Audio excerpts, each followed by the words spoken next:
Hello, everyone, and welcome. Thanks for joining our podcast, Plenty for Everyone. I am Jeff Shuck, and with me, as always, is Jennifer Mulholland, and we are the principals of Plenty. And Hi, we're really, everybody. we're really glad that you're joining us. Jen is in Park City, Utah, which I think you were just saying is like 80 and sunny. Yes? Yes, it is. Spectacular Memorial Day weekend ahead. I'm so excited. And I'm in Michigan City, Indiana, which I feel like I say this every time we're recording a podcast. It's really crummy out. I mean, it's a beautiful place, but it's like every time we're recording, it's really crappy out. It's totally crappy today.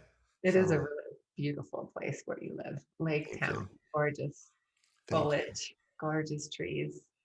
Well, we're glad that you're joining us. And Jen, we have a great conversation today with one of our all-time favorite people. Tell us who's on the episode today. We do. We have David Berry, who is such a longtime friend of ours.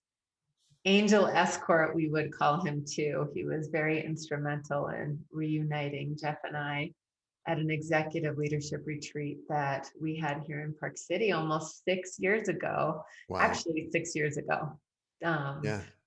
which is just incredible. But Jeff and David and I go way back to early campus pipeline days in 1999, where Oh, we that came sounds like a long together time to ago. revolutionize higher education together and create the digital campus. And Jeff, David, and I worked really closely together in training others and doing different work but similar work in how we were coaching educators and staff and people to adopt a new technology that would help unite their students, faculty, and staff to create what is now the .edu. We're just so dating ourselves. It's hilarious. But we kind of had a little bit of a Three Musketeer thing going with our focal point training and Oh my the way gosh, that we were you're able really going. to yeah, able to recruit and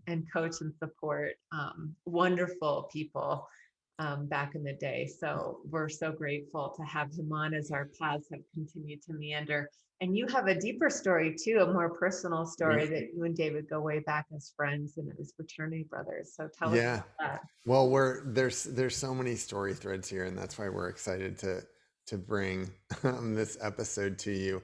Yeah, David was the celebrant at my wedding, and I was David's best man. So, when we talk about being close friends and having, really close friends of plenty, David Berry is at the top of that list. And we're going to explore a lot of that. One thing I'd say is there's lots of reasons that Jen and David and I are really closely connected, and we've been in these places together, but we're in the same emotional and mental place a lot. Our work is very, very similar. The way we look at life is very similar, and you're going to hear that today. So David these days is the vice president of people and culture at MUNICIPAL, which is a startup in the sportswear category, super cool company. And through that, he hosts a podcast called Becoming Better Men. And it's part of his journey is, we would say, to develop conscious leaders. He would describe it a little bit differently, but it's one thing we're going to talk about on the episode is, how do we want to be and how do we want to act in the world? So you're going to hear kindred spirits, I think, talking about subjects that are really important to us. And let me also add, if anyone listening was actually at a focal point training and you email us a picture of you at the training, we'll give you 50% off our next class of Lantern. How about that? Yes, I love it. Calling Ivy Tech and all the other colleges out there. App State. Yeah. Western State, um, Appalachian State. Remember, Yep. yeah, we could go down that road. But There could be some inside jokes like that on this episode, people. So forgive us in advance for that. We'll try to keep it at a minimum. but what we really hope that you connect with is how thoughtful David is, how considerate, how smart, and how emotionally intelligent he is. And I think speaking to that, Jeff, just that common interest of that level of human connection, that level of human potential that David weaves in his work, and certainly we aim to do so as well, is where we'll spend some time exploring. So we hope you enjoyed this conversation. We're thrilled to have a dear friend and um, fellow colleague on with us that has so much fun history to unpack and explore. So tune in, and we can't wait to hear what you think. Hey everyone, we wanted to take a quick break from the episode and just tell you a little bit about our October class of Lantern, which is now open for registration. It's going to be October 19th to 22nd, 2021 in Park City, our 12th session of Lantern, and it's filling up quick. And we hope you're going to be one of the people who comes. So we wanted to just take a break and tell you a tiny bit about it. It's an amazing time out to really look at yourself, look at who you are and who you want to be in this next reinvention chapter of your life. It's a 3.5 day, almost all inclusive. Hotel and travel is not included, but everything else is in beautiful mountains of Park City. As Jeff just mentioned, we've built out our retreat center called Heart Space to help conscious leaders like yourselves unplug and really connect with what matters to you most now, help you connect to who you really are and who you want to be authentically, like what you stand for, what's emerging in you, what's calling you to your next expression or next chapter in work and in life. And we have been really fortunate to attract executive leaders from all over the world that make it so vital and meaningful and really juicy over those several days that hopefully you'll leave connected to them for life. So we do have a few seats left, and we would love to meet you in person and welcome you to Park City for a transformative leadership retreat. We know it'll probably be one of the most meaningful investments you've ever made for yourself. Yeah, and just to maybe spend 2 more seconds talking about who it's for. If you go to our website at plentyconsulting.com/lantern, you'll see a whole set of information and pictures about the experience, but you'll see there's a section on there where we say, is Lantern right for me? Question mark. And then we answer it with one word, yes.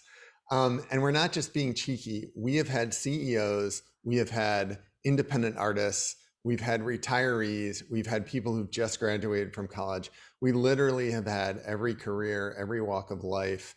And what unites the people who come is a desire to go deeper into who they really are and a desire to perform at the best, to feel as fulfilled as possible, and to do it in an environment, to do that exploration in an environment of people who are supportive and engaging and fun.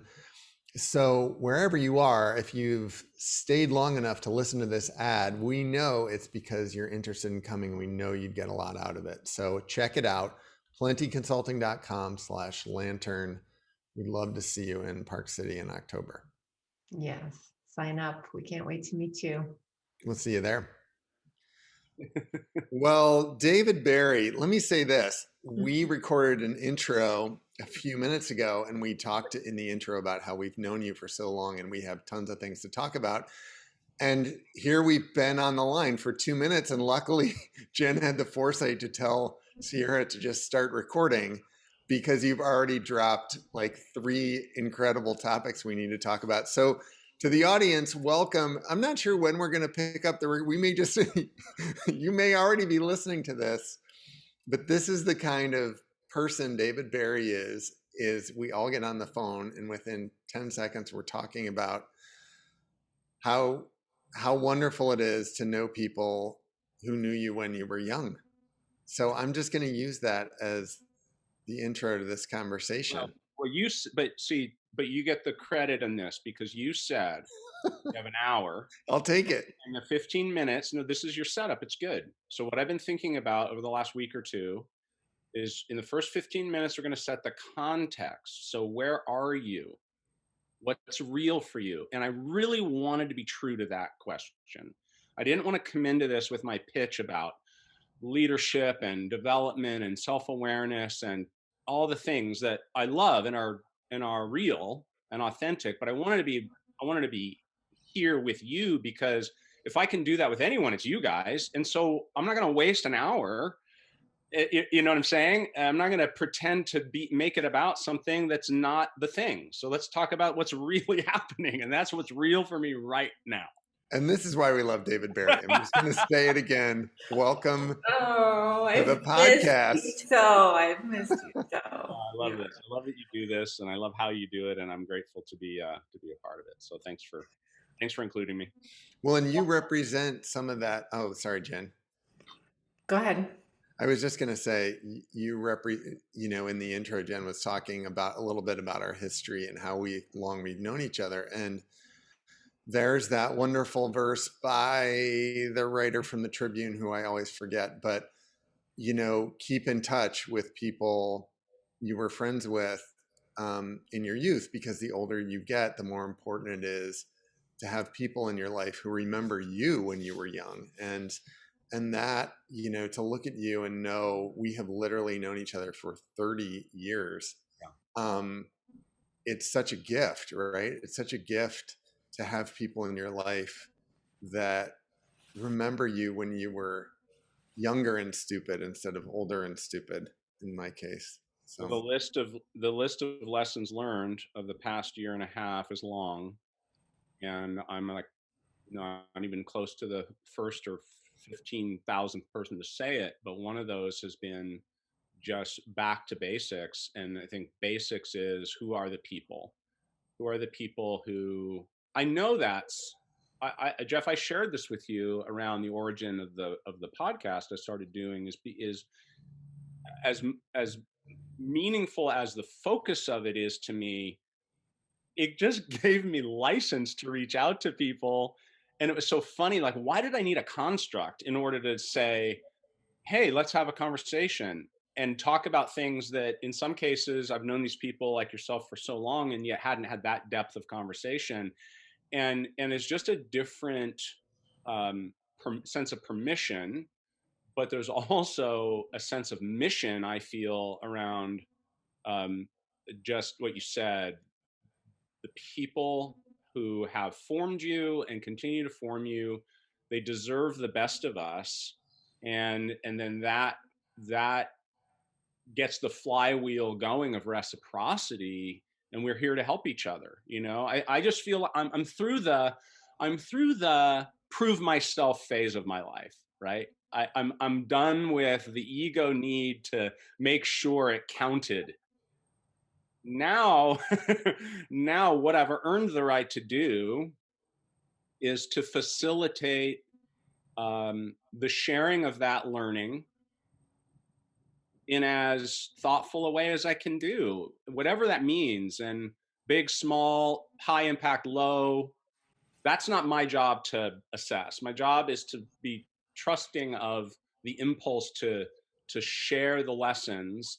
And a huge part of that comes by reconnecting to the people who can remind me of what those lessons are and be wonderful channels to help bring it out. Like, that's what this is to me. And that's why it's so important to do it.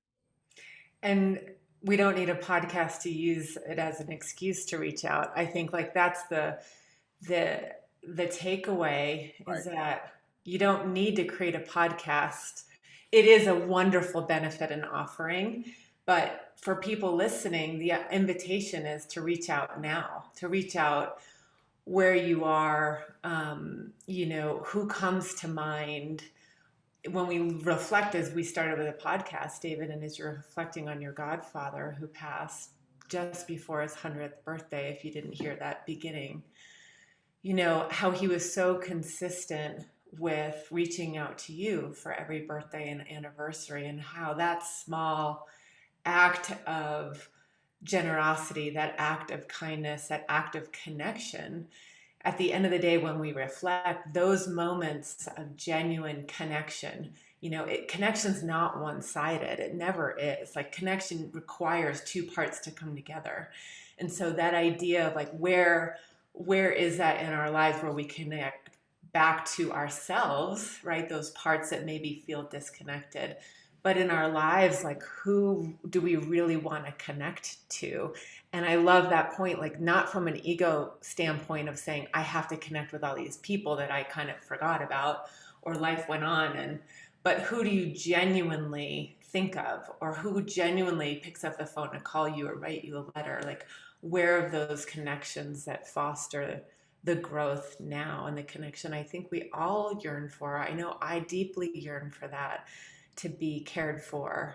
And that comes out in how I try and care for the ones I care about.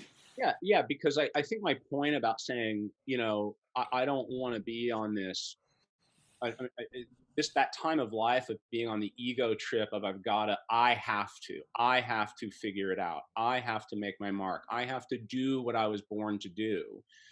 You know, the beautiful gift of this time of life, call it 50, call it I don't know, whatever, right, is just the I gets stripped away and you realize it was Yeah. never just an I, it was always a we. And now I'm grasping back for, like, wait a minute.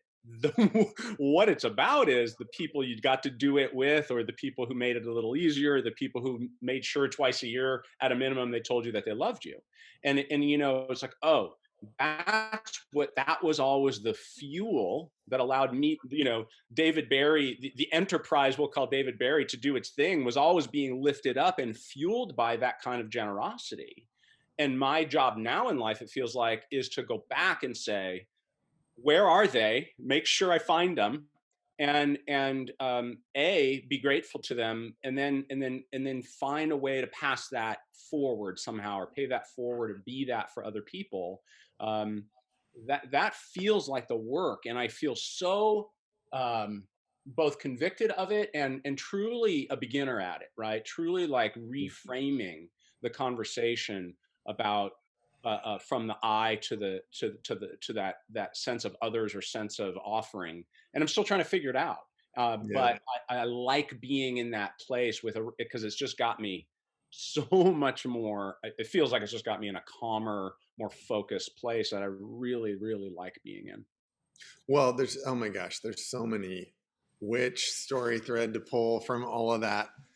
One that I'd pull that I think is a common thread for the work all three of us do, and I'll put in a plug again for your incredible podcast, Becoming Better Men. And I think we want to talk a little bit about the story how you said, this is what I'm going to do next. But one of the things that I love that you said is, I feel like it's very common to use the phrase people grew apart. We grew apart. You hear that a lot, but you seldom hear people acknowledge the opposite, which is growing together, growing closer. And I love what you just said about living through the last 18 months. And it's something I've done with some of my friends, my high school friends specifically, but David, you're an example. And I know, Jen, you've been doing the same thing. In fact, we were talking about it this morning, like choosing the relationships you've invested in. And there's so much time spent on talking about, I feel like, in the ether, talking about how people grow apart, but much less about, well, actually, you can also intentionally grow together. And when I've reached out to people, my high school buddies have been doing a fairly regular Zoom, for example. It's so lovely to see people you haven't seen in 30 years and fall back right into it and feel the authentic connection. And it's practice for meeting people you've never met before and going deep right away and realizing, yeah, we don't have to talk about baseball or the weather. There's so many people yearning to talk about something deeper than that. And that practice of, well, how could we grow closer together, instead of how will we just assume that we kind of part ways and I'll never see you again. And that's, that strikes me as something that's really worth spending time on with some of the people in your life who are really special. And Yep. you are that. Yeah. Thank you for saying that. Can I just tell you a little bit of the origin story of the podcast? Please. It was a little over a year ago, and I was approaching my 50th birthday. And so I was having a lot of very self-important self-reflection, right? Me. What did this mean for me? What was I supposed to do now? How was I supposed to be? What was it all coming to? And, all heightened by the uncertainties of the pandemic, the political realities of the moment, just all the stuff. And it was at a fever pitch for me. And I was just taking a lot of long walks to try to keep some sense of sanity and composure. And I was out on this walk, and I'm listening to the next podcast, the next news alert, the next whatever, and I'm doing I'm about to be 50, what does it means thing while I'm taking in all this information, and I just stop and I just go, the world needs better men. None of this is going to get better or fixed or dealt with well if we don't have better men. And there's a very specific reason for that language, because as I was thinking about it, what I was bemoaning about myself was what I had not had in my life from the important men in my life. And I'm talking about this as a almost 50-year-old man. And I find myself going back over the hurts and the misses and the losses of the key men, starting with my father, all of which I've worked on, all of which I've gone deep and really done a lot of healing work to recover the parts of myself I needed to recover so I could go forward and not let that drag me back. But here I was again at this key turning point in my life, bemoaning all those losses. And I stopped myself. And essentially what I said was, I'm the one who needs to be the better man. Who am I becoming? And at 50 years old, I no longer get to bemoan that. What I have to do is use that energy to create new realities for other people who may find themselves struggling to make sense of what their own path has meant. So instead of, it's like the male archetypes. There's the prince archetype, which is all about himself, very much the poor me. I didn't get what I needed, and I'm fighting against the system. And then there's the kingly archetype that's got a lot more wisdom and a lot more sense of generosity, who says, actually, the way forward is to be of service to others. That's where the healing and the learning has to come from. I was like, oh my gosh, I have to do something with this. And I thought interviews and book writing and all of that, and that all just seemed too slow and onerous. And I thought, just let's have some conversations, because if it's true, here's what's true. I know this is true, and it's important. Men aren't going anywhere. And we know we need a more equitable, inclusive, plentiful world that includes everybody. We have to make space for everybody. But men aren't going anywhere, so men will remain in critical positions of power and authority, and especially white men. And if good things are going to happen, they are going to have to learn how to make space for others, how to be more generous, how to be more mindful that a group of people who look like one another is probably not the best group of decision makers on the big things that we have to contend with in our world. So becoming a better man is about learning how to be more generous, of service, and open-hearted, wholehearted. And so what I thought of doing is just having conversations with men who I know who live like that, and men who I get introduced to, who others believe live like that, who can be good teachers for those men and women who are curious about what it looks like to live a life of wholeheartedness and generosity and service to other people. And that was where my heart and mind kind of came together into, I have to act on this thing. I love it. What a beautiful story of insight that just came to you too when you were meandering around in a what I hear is in a seeking way. Yeah. And from my own experience, I'm learning and done a ton of work on this, as you know. Like we don't seek what we're not. We seek what we are. That's the confusing thing. So when you have that yearning to want better men, you are that better man. And claiming it and owning it, not in an ego way, but I love the coming to of what if I model this And who are the other models out there that are willing to explore what it might mean to deepen open-heartedness, vulnerability, like, working with others. And if we just want to point to, it's interesting, the language of becoming better men, because I think it's a blend, like we all, whether we're male, female, whatever identity we associate with, we have masculine and feminine energies within us all. So as you're using the language of open-heartedness and generosity and inclusivity, a lot of times those have been associated with feminine energy, right? Of the divine feminine that can be living, breathing, and in balance in a male identity. And I hear you speaking to that, like that coming into harmony, whatever your identity is, and you're speaking to and having these wonderful conversations with men who are interested in coming into more balance with both sides. And I think that's what's on offer. That's what's emerging in the new paradigm, is we've been so out of balance with power, with the masculine, with hierarchical, structures. And so it's so refreshing that I think I hear such an opportunity that's a man calling other men to the table too.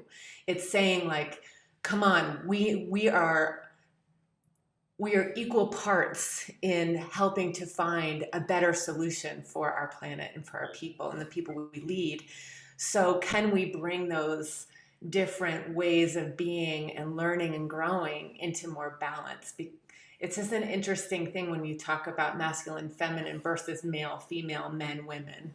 Yes, I know that I was and continue to seek a deeper understanding of masculinity for myself, and that's the selfish part of being in these conversations, is because the feminine has always been really familiar and comfortable for me.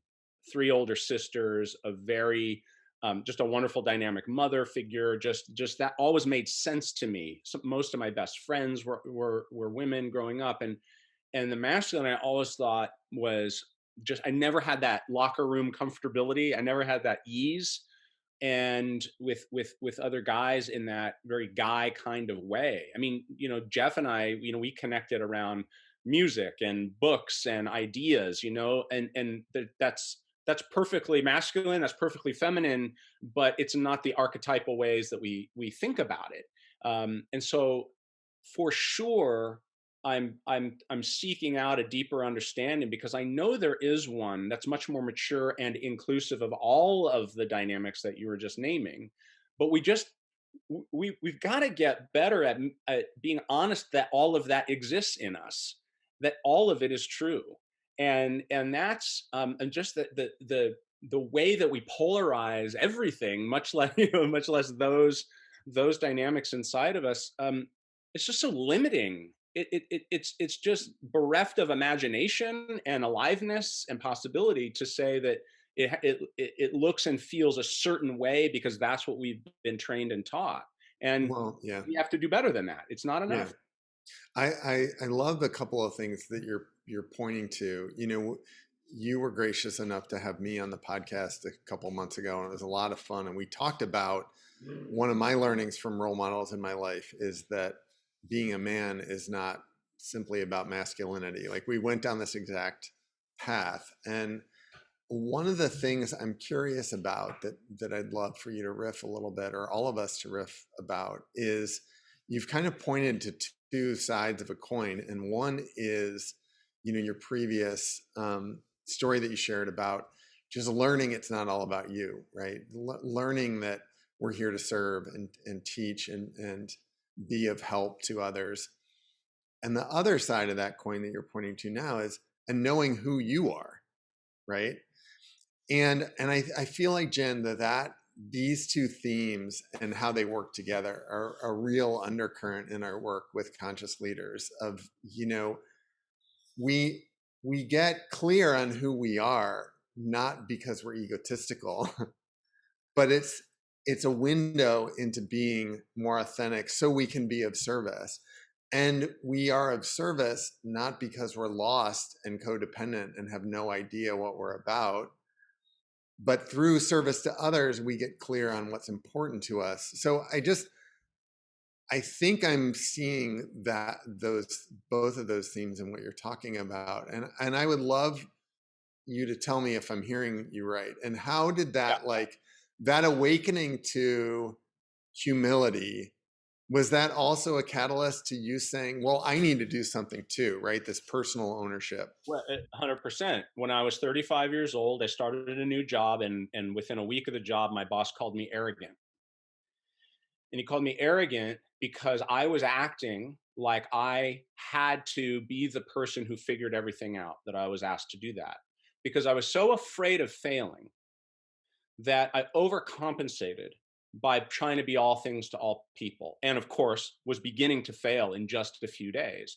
And over time, that evolved into some strong encouragement to get myself into seeing a therapist, because what I was doing was acting out all of the old unhealed parts of me that were so longing for wholeness and reconnection, but just hadn't gotten attention yet. When I started to do that, I could then forgive myself. I could then be empathetic with myself, which is the doorway we have to walk through to do that for other people. There is no dying to self, limiting the self and being of service to other people if you cannot be, if you don't get yourself healed, if you don't get yourself squared away, if you don't take a deep look and have the dark night of the soul, whatever you want to call it. And I am not going to say to anybody that is an easy breezy rite of passage. That shit is hard.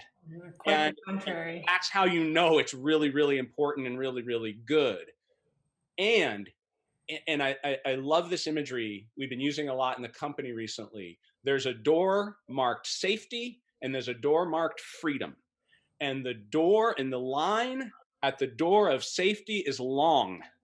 And the line at the door of freedom is short. And freedom equals knowledge of self, healing of old wounds, putting yourself together so that you can be that for others and be a catalyst and facilitator of that kind of work in other people. And I don't mean that you have to be a coach, a therapist, a consultant to do it. My 99.5-year-old godfather did the simplest act twice a year of reaching out. And maybe I'm a special case. That's all, that those small acts were huge in my world. I don't think that's true. I think I'm not a special case. I think I'm a human being. And when another person takes time out of their day twice a year to acknowledge me, what it makes me think is, oh my gosh, I can't believe it takes so little to do so much. Right? So we can get ourselves wrapped around the axle about all that it entails, but it's actually a lot of work to do the self-work, and then using that for the benefit of others actually doesn't take that much from us, and it gives us, of course, more than we ever put out to make it happen. Yeah. I feel like I'm yelling and I'm ranting. Right on. Preach it. I'm so believe this. I can't. Volume is up. Yeah. No, this is where it's juicy and it's hard when you live it, and Yeah.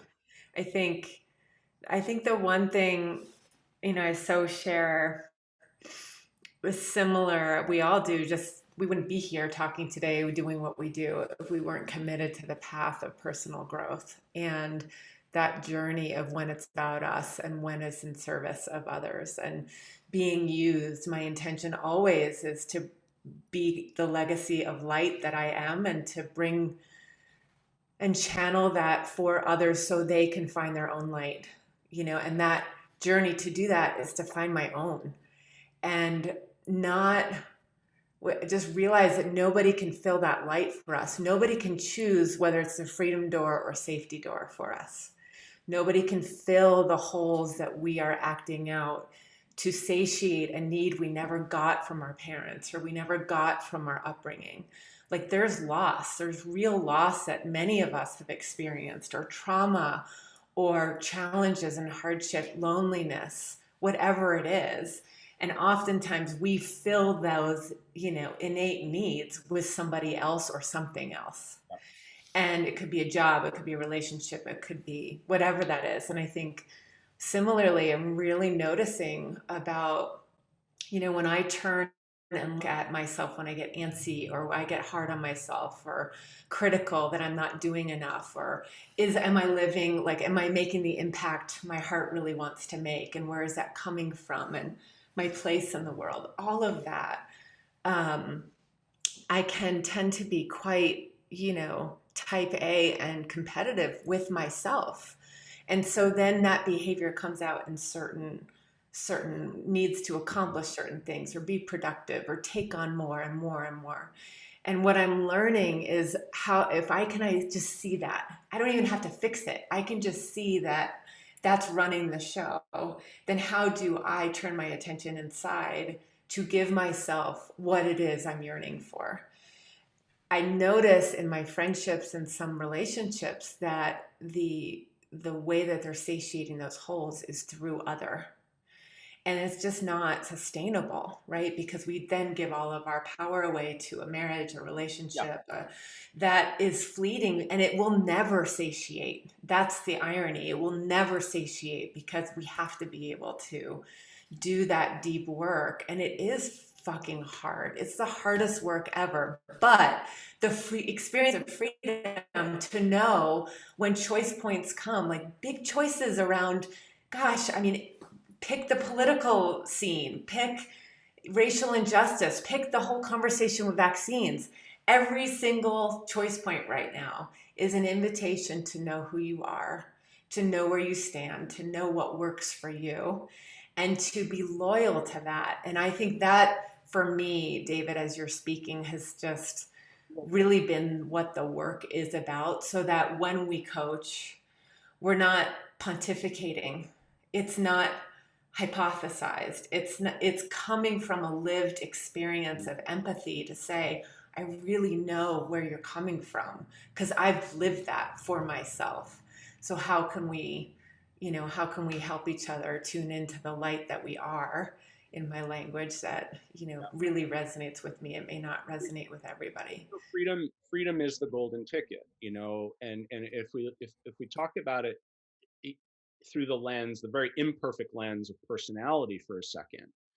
So how I've experienced this is I'm a lifelong extrovert, and I used my extroversion for most of my life to fill up the empty reservoir, right? Because Mm. I didn't have self-authorship yet to take care of that for myself. What I'm noticing now is I'm becoming, quote unquote, becoming an introvert. Well, I'm not becoming an introvert. It's just that I'm peaceful enough with Yeah. myself that I can be with myself. That's what I mean by freedom. I don't Yeah, need no, I don't need 100%. the outward expression to fill something up. Now what I can do, the freedom is I can use my extroversion to do things that are really gratifying and I hope beneficial, like teach or facilitate or speak or be on podcasts, right? Things that are fulfilling, because they're mine to do, not because I have to do them in order to validate my existence. And that is worth it. I mean, to feel that way. And the other thing I want to say is, you said this a second ago. You have those moments when you get gripped, you get in your head, you get stuck. Every day I'm wrestling with some way of I've either bitten the hook in the Pema Chodron language, I bite the Yeah. hook, I react. I tell my storytelling capacity is extraordinary. I get so in my head about, what they must have meant or how this is going to play out or how I'm going to fight back. And at least now, I'm never going to get rid of that. I'm resigned to that. It's okay. But at least now I can see it and I can choose another path. I have the Yeah. option. I don't always choose another path. Sometimes I act like an idiot and make bad choices and get into fights and or cower and lack the courage I need to speak truth to a situation. But at least I know I have another choice, and maybe next time I can do a little better. So that's the game we're playing. It's totally imperfect, but I'd rather have the ability to make those choices and fail than not even be aware that the choice exists. Yeah, there's something, I think um I love what you're both saying. And I think, Jen, when we talk about it in the context of conscious leadership, we talk about being at home with yourself, right? Knowing who you are and embracing who you are. And that's where I was getting with this difference. It's not a balance between being selfless and selfish. It's about having a sense of self, and through that, all kinds of service comes out. And I love what you're saying there about that understanding and being comfortable. I'd also let me add one more dimension to this. So for about 4 years, in service of our leadership retreat, which is called Lantern, we created our own leadership assessment. Because we had ideas and we're tired of using other people's tools. And 4 years on, we have about 5,000 people who've taken it. We use it mainly for Lantern. It's actually public, so if you're listening to this, you can find it on our website. But there's about 20 questions. And what's striking is, the struggle that many people had being with not only being locked down, but about not knowing what was going to happen. We could have totally forecast 15 months ago because of these 20 questions in, the sample of responses, which is now really significant, not to get mathy, but all the 19 questions most people track really, really closely together. There's one question that people vastly report struggling with more than others. The scores are entire standard deviation lower than every other question. And the question is, I am comfortable with uncertainty. It's striking how people who have even strong sense of self, very accomplished, have gone through this work, still say they're incredibly uneasy with uncertainty. And it's such an interesting thing when you think about it, because it's all uncertainty. Yeah. The certainty is such a mirage. And yet we create these constructs in our life. Like, I guess my point is, even if we think we've told ourselves we've walked through that door that says freedom and we are independent and we are entrepreneurs, man, often we're tricking ourselves and we're still playing this routine that's like, I control it all. And I've gotten to this place that I'm good with everything as long as it goes the way that I need it to go. And that, I think, Jen, I'm going to actually throw this pitch over to you before we throw it to David. I think that is the massive opportunity we've all been presented with the year and a half we've lived through, is allowing yourself not only to be, well, I'm 50 and I'm comfortable with that. I love where I'm at and it's okay. I'm okay with that. But challenging yourself to go the step beyond that, which is, I actually am ready to say, I'm along for the ride on this. So I may as well enjoy it, because honestly, none of us know. And we might be playing to a script, but we're not writing the script. So I feel like that's a part of this self-awakening, is not just the humility, but the respect for the universe to say, it doesn't happen the way I want it to happen. So all I can control is how I act to that. And so David, before we go to you, Jen, I'm hearing the undercurrent there of an awareness of that. And I wonder if any of that resonates with you. Yeah, I mean, of course, we've talked about this for months and years. I think for me, what it points to is, where are we placing our certainty? We're placing it in those results, and often we're living in a time where we're placing certainty outside of ourselves, rather than placing the certainty inside, that no matter what happens outside of myself, I'm going to be okay. Because I not only know myself, but as I look back, I see how protected I've been. I know myself in terms of what I'm capable of taking on and not. We get thrown when we're placing certainty outside. And then combine that with not really knowing who we are and what we need and how we're living out unmet needs oftentimes, that we're just misplacing where our certainty lies. So for some, certainty comes in the form of faith, in the form of a higher God, a goodness, an energy, a force, Buddha, whatever it is. There's a faith that's outside of ourselves. It's also inside of ourselves that creates more of a way that we can navigate the changes that happen, that it's just part of life and it's going to speed up. So just because we're out of COVID, quote unquote, or coming back to normal, like, look, gang, whoever's listening, uncertainty is coming, and it's coming in massive waves at a speed we have never seen yet, because the universe is speeding up. We're literally speeding up. So I love the invitation really is to say, okay, how do I see? David, you mentioned a comment like in your riffing around your own process of seeing the narrative, like you're catching yourself storytelling. That's the first step to all of this. It doesn't happen overnight, but if we don't see our automatic behaviors, or we don't see how we're making up bullshit, like we're making up how we think people are thinking about us, or all of the monkey mind that happens that is so normal, when we're not seeing that for what it is, it's really hard to change. The moment we observe and witness that that's happening, and oh, I'm actually self-sabotaging right now. I don't even know that to be true, but man, I'm running with it, right? Whatever it is. I think when we're able to see it, it invites us to look more within to our certainty. What can we be sure of within ourselves? To feel at home, Jeff, like, because that home comes with us wherever we end up going, right? Whether it's we find a new job, a new relationship, like we're bringing home to all of it.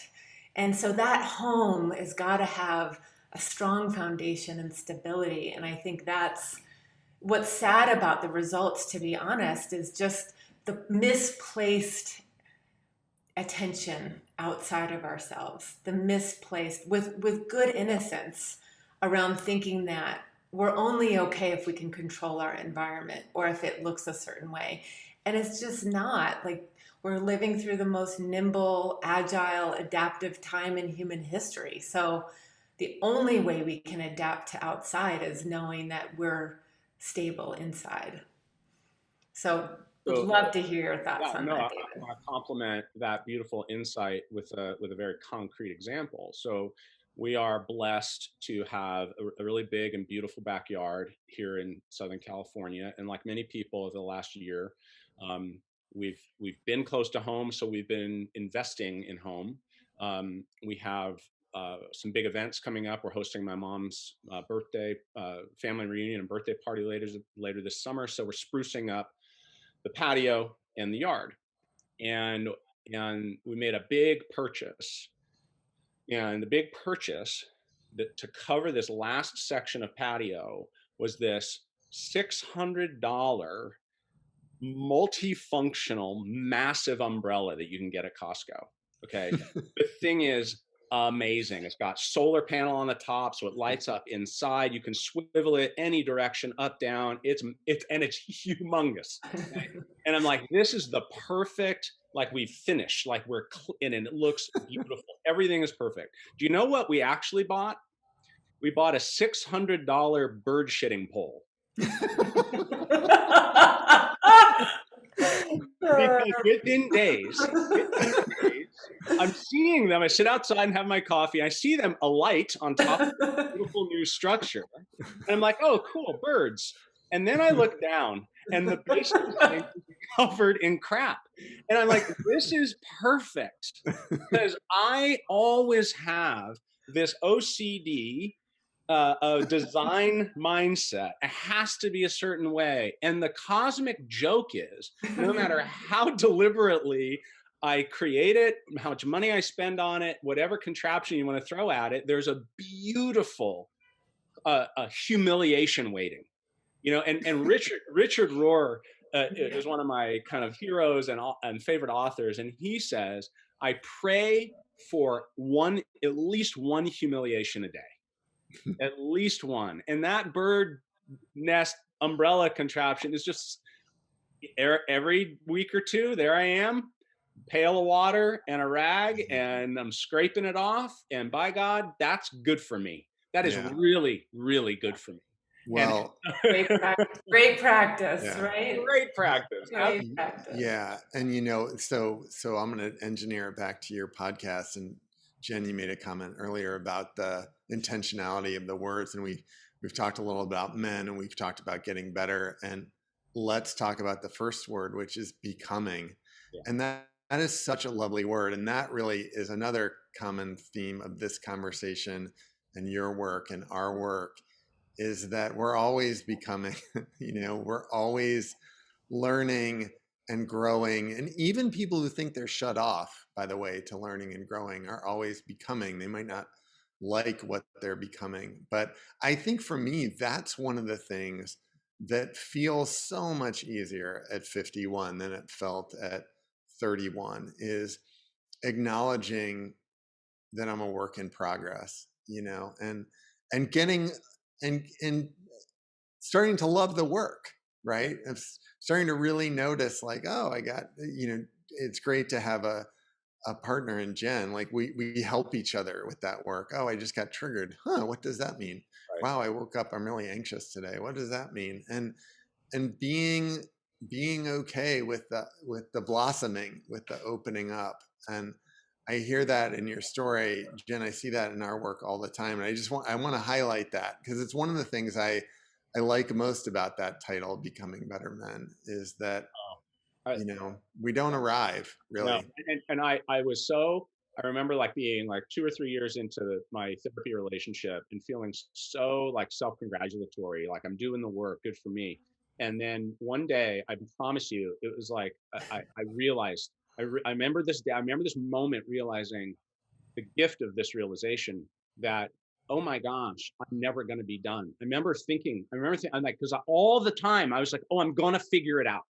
And that's such a male thing, if we're, just in terms of broad strokes of gender, like dynamics, men got to figure it out. And I'm so like that. I'm like, I'm going to figure it out. I'm going to conquer this thing, and then I can move on. Like, oh my gosh, I'm never going to be done. I'm only going to be a sort of a passenger to my own, to my own ongoing experience. So like, damn it. And then I remember thinking, oh, there's a lot of freedom in that it's totally liberating, because it takes the pressure off, and I can befriend myself again and be like, okay, good for you for staying in it, but just stay in it, even if on some days it's just a toe.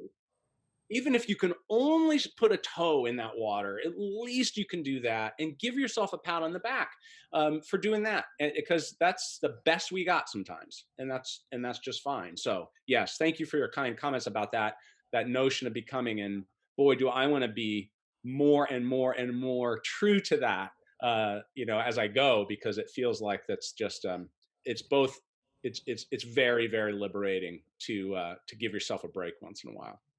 And it's possibly the thread that attracted the three of us together. Seriously, we all share that, we use the same language of just catching yourself when you are running that mode of wanting to figure it out, and the permission of being messy. Like, it doesn't mean like I'm all put together, but just sometimes like not having it figured out feels so calming. Like it's experimental. It means I can learn and grow more. And Jeff, you said it at the last comment before David responded, but like, where are we? Is there an arrival? I think that's the ego of like, there's actually a place to get to where feels more like an emergence of coming into being, which is becoming. Like, if you reverse the word, like, how do we come into being ourselves? Coming into being. What does being me even mean? Wherever I show up. And that's the place I want to spend more time and give myself permission to play with and not be so hard on myself when it doesn't look a certain way, or the outcome wasn't what I thought I wanted, or all of that. It just loosens the grip a bit, and it gives me more permission to play with the messiness. And it's not messy, that's not the word I want to use, but figuring it out, it kind of looks a certain way and it has kind of a package to it. It's a presentation, and versus coming into being. Sometimes I'm catching myself around. I love what you said about like being an extrovert and introvert. I'm really being more discretionary where I spend my time. And sometimes time is like slipping through it's just elusive. And Jeff and I will be like, how did it get to be 3:00? We just came in. And watching the kids, seeing Riley last night, I'm like, you grew. Like, you literally grew again last night in your sleep. So that time feels like it's just very elusive and quickening. And yet, when I settle and just into being me wherever I show up, I notice where I want to spend that time is changing, and it feels more coming back into, rather than trying to do so many things. Yeah. Nice. Well, to be continued. There's so many threads, and Gotta have you back. We say this at the end of every episode, but we gotta have you back. I was like, I was about to launch into a whole another riff on like integration of self, and then it's like, you know what? That's like that's another thing that's on my mind a lot. So that could be a fun continuation conversation for sure. Well, we never have a lack of subjects and connection points. Well, I told Jeff when I listened to one of your episodes like a month or two ago, I was out on a walk, and it was so fun to hear your voices and the energy, and your guest was great, and I called Jeff right afterwards, and I was dying laughing. So I'm like, how in the world are the three of us going to have an hour-long conversation? I said, can I start like lobbying for extra time already? How do we do that? We're just going to do multiple. That's how we're going to do it. Yeah. Well, let's have you back on for now. So we're gonna pause for now. We're going to remind people that they can catch up with you and what you're doing at Becoming Better Men, which you can find on Spotify or Apple. Also check out Municipal. There's so much to say about a company that would sponsor a podcast like Becoming Better Men. And that's not the only cool thing about Municipal. They have great gear. So check them out and what they're doing, and also have an interesting story of who's backing them too, which is fun. So I'll leave it to the listeners to find that out. But that's probably it from my side of the Zoom world, Jen. I'll leave you the last word, but David, man, great to see you, and thanks for being here. You're welcome. Thank you. I think just maybe where we started the conversation was around, the how consistency plays a role in shaping who we are today and those relationships that matter. And would say that I so appreciate how we're able to pick up where we left off and how much we've grown, not apart, but together. I've always respected you so deeply, and I love how the three of us share such a common bond that not only is really meaningful to my own heart, but hopefully the listeners were able to be touched by it too. So lots more to continue. I'm happy our paths crossed again. So You too, Jennifer. Thank you so much. Thanks for tuning in. Join the conversation and learn more at www.plentyconsulting.com.